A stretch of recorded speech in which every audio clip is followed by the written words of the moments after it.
Yo, what is good, Knicks Nation? I know what's good. Not the Knicks. The Knicks lose again. The Knicks have lost now 3 straight games at the Garden, 3 straight in a row. We're coming off a phenomenal win on the road in Atlanta against the Hawks, a game that I was at.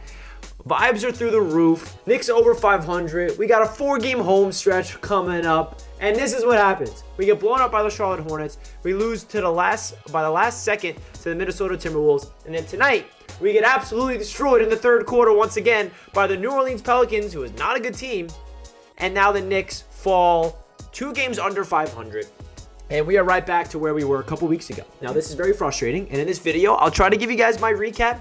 As you can see, I'm trying to make light of this situation. I'm trying to laugh it out because I am extremely frustrated inside watching this Knicks team. And I know you guys watching this video are as well. But kudos to you, because if you're watching my recap and post-game to this nightmare of a performance, I really do appreciate you, because I don't blame you guys if you don't watch my videos after crazy games like we just witnessed, because I was watching this game, I almost turned off the TV, and I've never done that in my life as a Knicks fan, and it got to the point where I'm like, this isn't good for my mental health. I really don't want to continuously watch Devontae Graham just not miss from 3, and Randle getting the ball and putting up a terrible shot and missing or something crazy like that. It was just driving me mentally and physically insane, but obviously I finished and watched the rest of the game, and the Knicks give us a fake comeback. We feel like they're coming back. The bench unit's looking good. Grimes, quickly, Obi, and then we fall short and we lose at the end of the fourth quarter, as usual. So in this video, guys, I'm going to give you guys my quick recap. There's not a lot to talk about other than a lot of negatives. The only positives tonight were RJ Barrett and Mitchell Robinson. Everybody else stunk it up. Mitchell Robinson has been an absolute dominant force. That's a really good sign, because I'm really high on Mitchell Robinson, and I really feel like he has potential to be the future center on this team. And RJ Barrett continues his progression as being that number 1 option and leading this team, and he's doing everything he needs to do. Julius Randle, on the other hand, pathetic. I mean, Julius Randle started off this game doing great things in terms of passing, and I was like, wow, okay, Julius Randle is going to be passive tonight. He's going to be making a lot of crazy passes. He had like 5 assists in the first 6 minutes or so, but Julius Randle finished with 4 damn points and shot 1 of 9 from the field. That's totally inexcusable. I love what you're doing in terms of passing the ball and rebounding, Randle, but you need to score some points. You need to make your shots and get to your spots and drive to the rim. Be aggressive. Like, I know that every single night you're not supposed to light it up. I understand that. But we're not going to be a playoff team if Julius Randle is not even half of what he was last year. We saw little flashes of Julius Randle be that one self. For example, at that Atlanta Hawks game, Julius Randle took over, hitting crazy jump shots, dropping around 24, 10, and 6, what he averaged last year. But we see games like this from Julius Randle tonight, and it makes you wonder, what happened? What needs to change? Is it something in his mind that's just not really clicking? What's going on with Julius Randle? And it's really upsetting, because I feel like without him being that guy that he was last year, this Knicks team is only going to be, a borderline 500 team all season long. We're never going to get over that hump unless we just continuously, stay healthy and make a move. Obviously we're still waiting for Cam Reddish to get healthy, and we can see if he can provide some type of spark to this team. I expect the Knicks to make some type of move at the trade deadline, because there's no way that Leon Rose and the Knicks front office is watching this team and they're not thinking to themselves, something needs to change. I don't know what it is. Maybe they got a big trade up their sleeve, but something needs to change, because tonight was an absolute embarrassment as a Knicks fan, going up against a New Orleans Pelicans team that is not good, and we just let them come out there to the Garden and just destroy us. That third quarter was pathetic. 35-15. Are you absolutely joking me? We've seen so many terrible third quarters this season. The third quarter of doom. Knicks fans are used to that.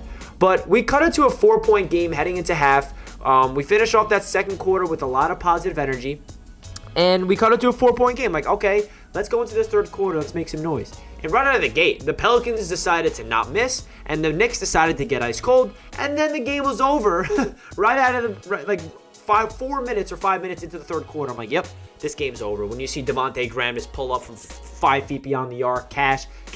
Everything the Pelicans put up is a make. Everything the Knicks do, it's like stagnant on offense. There's no ball movement. There's no off-ball movement. Nobody's hitting their open shots. Starting off the game, man, it's been continuing. I mean, all 3 games at home in terms of the last 3, the Hornets, Timberwolves, and tonight, it feels like the Knicks get off to such sluggish start offensively. Nobody's hitting their open shots. Like, there's good ball movement at times. To start off the game, I feel like the Knicks are moving the ball, but they're not hitting their shots. And then when they start to miss their shots, then that's when the stagnant offense starts. That's when everyone's like, on offenses that feels like, oh, I don't know what to do with this ball. Nobody's hot. So then it becomes like you're bringing the ball up. There's no pace at all, and there's no energy. I mean, shout out to that bench unit at the end of the game to provide some type of spark, because the bench unit actually finished with a plus-minus of a plus. You know, Obi Toppin, Emmanuel Quickly, they both had a plus 15. That was part of the fake comeback. I understand that, but still, they provided good minutes. And I feel like the starters tonight were just a pathetic, just absolutely pathetic. Outside of Mitchell Robinson and R.J. Barrett, nobody did anything. Evan Fournier, 2 of 8. Kemba Walker, 1 of 5, did nothing. And then we already talked about Julius Randle. It's just an absolute nightmare, guys. I really don't know what else to say. I don't want to be on this, video just sound like I'm just completely making a rant, which I kind of am, but you guys feel how I feel right now. It's frustrating, and I would love for you guys to let your frustrations loose down below in the comments. And I must say before I end the video, I appreciate you guys watching this video, even though the Knicks got absolutely embarrassed, because that means a lot that you want to come watch my opinion about this game, even though you watching this game was just as frustrated as I am. So let me know in the comments if you guys stayed until the end of the video. All the support means a lot to me on Knicks Media, but at the end of the day, guys, I'm not giving up on the season, and neither should you. We're only 2 games under 500. We still got Cam Reddish. Don't forget, we got Cam Reddish coming through.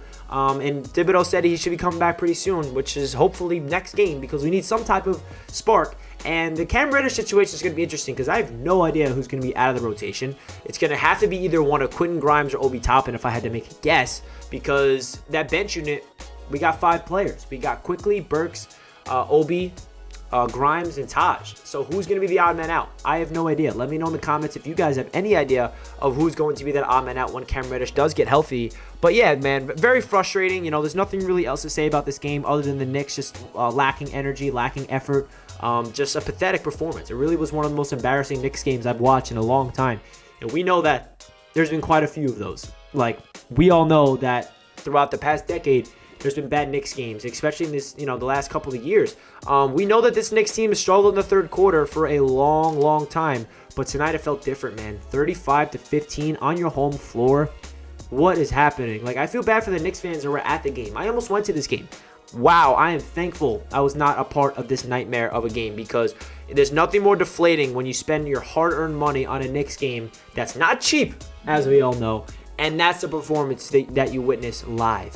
You get to see a decent first half, and then the third quarter comes around, and you're just watching this team like shocked. Like, what am I watching? What is happening? I don't know who it is to blame, whether it's the coaching staff, whether it's the front office, whether it's the players, but a lot of change needs to happen. Tom Thibodeau needs to make adjustments. The players need to make adjustments, because you can't lie. Against the Hawks in all the games prior to that, the past 2 weeks before these 3-game losing streak, we look like a good team. We're playing defense. We're hitting our shots. So we just got to find that rhythm, and hopefully we can get on a little run. So comment down below your thoughts about this game, guys. Like it if you guys enjoyed. I appreciate all the support, and I'll catch you guys in the next video. Let's go, Knicks.